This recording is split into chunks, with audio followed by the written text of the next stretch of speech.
Ako, di ba? Sawa na ako sa hirap at gusto ko na rin yumaman kaya ginamit ko ng anak mo. Nakalimutan mo na ba yon? Talo na ako. Kaya pwede mo nang layuan ang aking anak. Humihingi ako ng tawad. Ayaw na kitang patawarin. At marami na akong naisakripisyo, madam. Magpapakasal kami. Wala ka na magagawa para pigilan kami, ma. Gusto mo ba talaga akong mamatay sa kahihiyan? Pagod na ako sa'yo! Gusto ko lang na tumigil ka na. Huwag mo nang palakihin ito, ma. Ano bang gusto mong mangyari? Aalis rin ako pag nagkamalay na si Mr. President. Kapag magaling na siya, lalayo na ako sa inyo. Magtatago na ako at hindi nyo na ako makikita kailanman. Ang binatang nabanggit ko noon, ang nakakatandang anak na lalaki ni Conrad ko. Siya ang OIC ng Yoseng Foods ngayon. Posible ba na siya ang nawawalang anak ko? Sa tingin ko, Malalaman na natin ang kapalaran ni Takgo at ni Matthew. At kung kanino mapupunta ang Diyos. Mahal na mahal kita. Ang puso ko'y iyong asahan mong maghihintay. Hindi ako magbabago, asahan mong maghihintay sa'yo.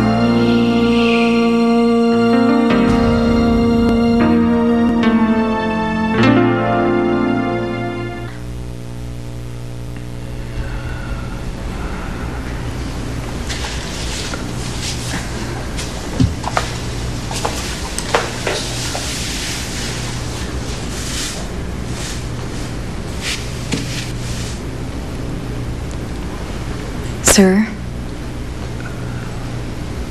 Sir?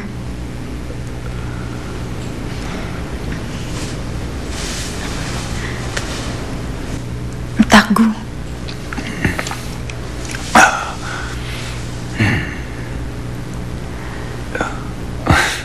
Yula, Tumayo ka na dyan. Ngayon ang araw ng director's meeting, sir.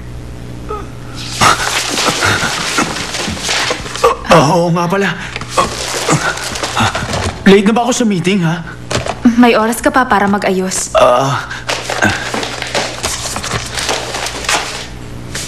Eto, dinalhan kita ng damit. Salamat.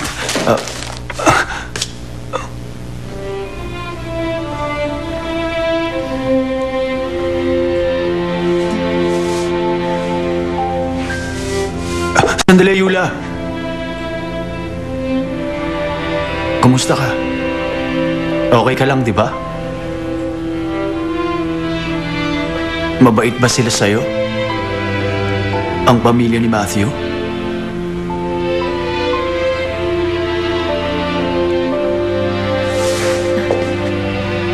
I'm very sorry po, sir.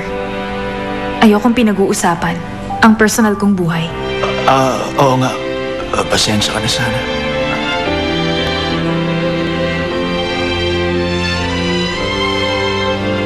Huwag kang mag-alala. Ito ang pinili kong buhay. Magiging masaya din ako.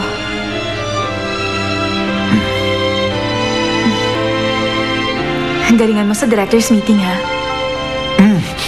Huwag kang mag-alala. Gagalingan ko talaga.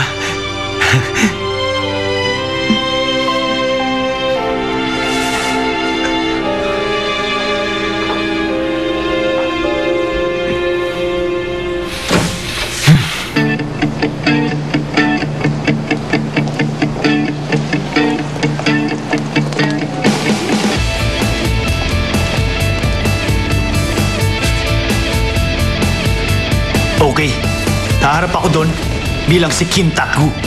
Okay!